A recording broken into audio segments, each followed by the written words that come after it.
Hi there, this is Sean, the Honest Book Reviewer, with another book review. In this video, we're discussing the second book in the Instinct series written by James Patterson and Howard Roughan. This book is called Killer Instinct. I liked the first book so much. The first book was called Murder Games and maybe called something else in your region. I think it's called different names in different countries. The first book was so good that I started reading this book straight away. As soon as I finished book one, I started reading book two. And there is a third book, which I finished. I was able to get all three from the library at once, so that was really lucky. And the third book in the series is a new book published in 2022. And I will do a video on that book as well. But let's dive in to book two in the series, Killer Instinct, written by James Patterson and Howard Roughan. So in a nutshell, the plot is basically about a terrorist attack happening, and they're trying to stop more from happening in the future. So if you like books where that sort of thing happens, kind of the thrill ride of it, I think you'll really enjoy this book. It's a totally different feel from book one, which was about a serial killer.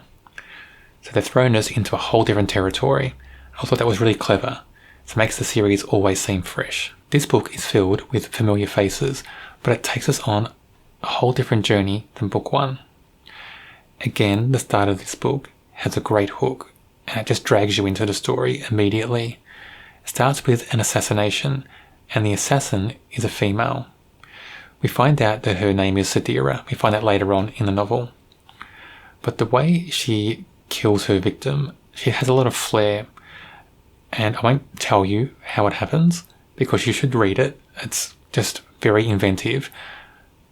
She has so much flair and so much colour, and I just wish that she had more pages devoted to her in this novel.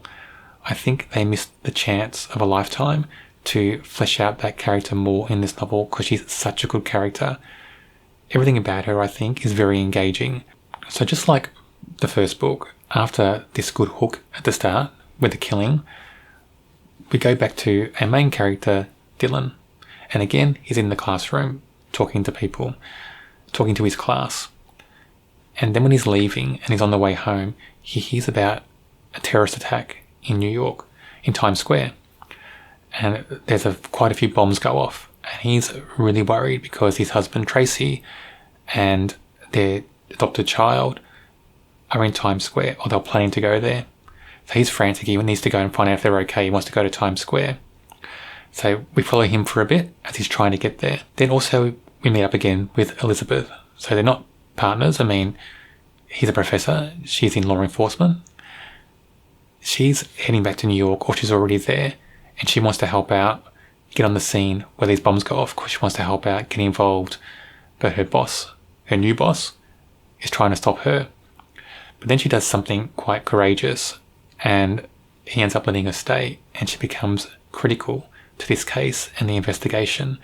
And once again, both of them, Dylan and Elizabeth, both of them are on the same case, and they're partners again in the investigation. And I think this book needs that, because the series wouldn't be the same if the two characters weren't involved in the same case. The whole pace of this plot is just so well done. It doesn't let up again. You'll just be turning those pages. You'll lose track of time, trust me. It is a fairly quick read, as a lot of James Patterson books are. I think it's just the way they're written. But again, we have those fairly short chapters, not much filler. It's filled with so much action, so many things happen. It's a really good read. We learn more about Dylan's past as well. And by now, you should have read book one in the series, and you'll know that he used to be in the CIA. We learn more about that. We learn more about what he did and some of the other people he knew from that time. And again, we have some side characters come in, and one of those characters is called Julian, and it's somebody Dylan knew from his days in the CIA. Julian is just such a great character, and I love every scene that he's in, and I wish there were more pages and more chapters with Julian in it. He's just very lively, very fun. I love the way his dialogue is written. I love the way he interacts with the other characters. One of my, wishes, I don't think will ever happen, but one thing I do wish is that Julian would have his own book series. I think that he's such a great character. he does deserve his own series. Elizabeth isn't given as much time in this book as book 1 in the series, which is a bit of a shame, because I think the novel works best when the two characters are together in the scenes. So partway through the book we have them separating, investigating different parts of the case. Dylan's parts are quite action-oriented and shows how clever and how intuitive he is. Elizabeth's parts she has quite a couple of big moments, not as many as Dylan, and I just wish that, there were more pages where she was back in the scenes with Dylan. Even though those couple of big moments that Elizabeth has are quite impactful, I just don't think the story worked as well when they were apart. I'm going to ignore our main characters, Elizabeth and Dylan, for this section, because I spoke about them in the last video, and I don't think we need to talk about them again in this video. So let's focus on 3 other characters. The first is Sadera. Now, I mentioned her at the start of the video. She's the assassin in the very first part of the book. She's such a colourful character, and even though she's a villain, she has this flair and this fun about her. She's very engaging as a character, and I just wanted to read more about her in this book.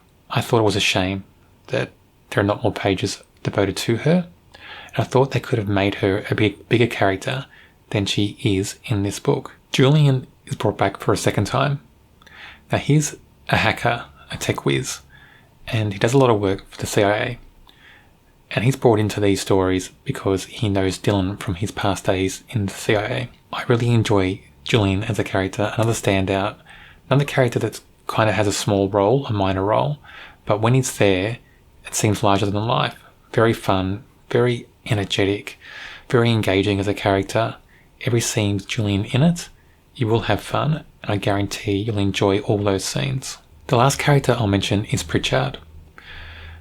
Pritchard is a very interesting character. He's Elizabeth's boss, her new boss. He comes across as very gruff, very stern. But as we progress through the novel, we see that he's also fair, and he gives people a fair go, especially if they do perform well and prove themselves. But at the very start, it seems like he hates Elizabeth for some reason. And we do find out that he's kind of forced into his unit in the police force.